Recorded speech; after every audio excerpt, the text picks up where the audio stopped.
A ciência em cada época. Muitas vezes os horizontes de cada descoberta não superam os de outra, mas acabam por se complementar. Se no tocante às descobertas cada método sustenta uma base diversa, mas ambos se mostram frutíferos. Não é necessário submeter um ao outro. Essa incomensurabilidade, contudo, não proíbe comparações. As teorias científicas são e devem ser comparadas umas às outras, principalmente no que tange à utilização e à sua adequação. Talvez certos métodos mostrem-se mais eficazes em determinadas áreas e menos em outras. Isso deve ficar evidente. Impossível é achar um método definitivo para a ciência, comparando-os entre si. É necessário frisar também que tais comparações são sempre influenciadas por outros fatores relativos à época e subjetivos como a necessidade, a construção de uma carreira, a adequação a uma escola. Ou seja, não são opções exclusivamente racionais que definem a escolha entre um método e outro. Então, pessoal, o que ele está dizendo aqui, na verdade, é que você não pode e não deve trazer à tona comparações que vão diminuir a importância de um método ou outro. A importância de todo método, ele está legitimando aqui a importância de todo método de se fazer ciência. E o importante aqui não é desmitificar ou desmentir um determinado método, mas agregar valores, agregar ideias. Uma releitura do cientificismo. Talvez o ponto mais relevante de Feyerabend, além de sua crítica ao método dentro da ciência, seja sua crítica à velha tese de que a ciência física serviria de parâmetro para todo o processo de desenvolvimento das demais ciências. O filósofo austríaco não é o primeiro a criticar tal tese. A escola de Frankfurt já havia feito o mesmo acerca de tal noção, bem como Nietzsche e outros filósofos do século XIX. No entanto, Feyerabend é um dos primeiros a ancorar essa abordagem a um reconhecimento do limite do discurso científico.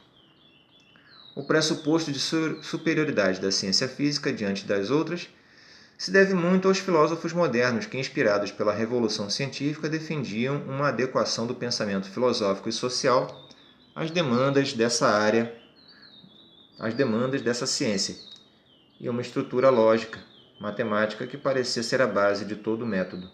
Descartes, Bacon, Locke e Galileu, por exemplo, ancoraram suas descobertas em uma ciência física que se mostra bem-sucedida e superava a física aristotélica. Ademais, tendo em vista a ligação entre física antiga e a Igreja, a física moderna passou a ser o discurso da razão. E tudo que não se adequa a ela considera-se obscurantismo. Ainda que a filosofia do século XIX já apontasse esse equívoco, apenas no século XX isso começou a ser notado pela própria ciência.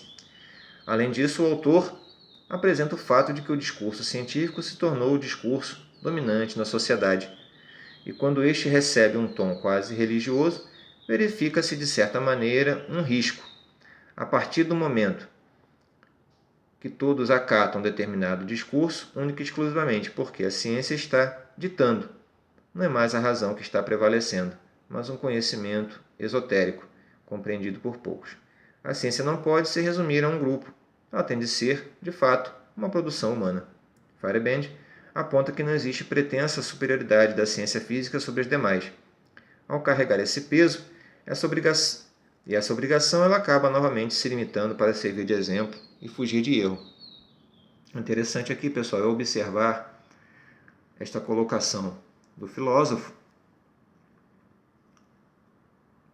que vai chamar a atenção aqui para a ciência que é totalmente física, totalmente empírica, aquela que vai se valer de pressupostos matemáticos, exatos, princípios baseados nas ciências exatas, nas ciências naturais, aquelas que nos oferecem um resultado, apenas um resultado exato, um resultado não questionável.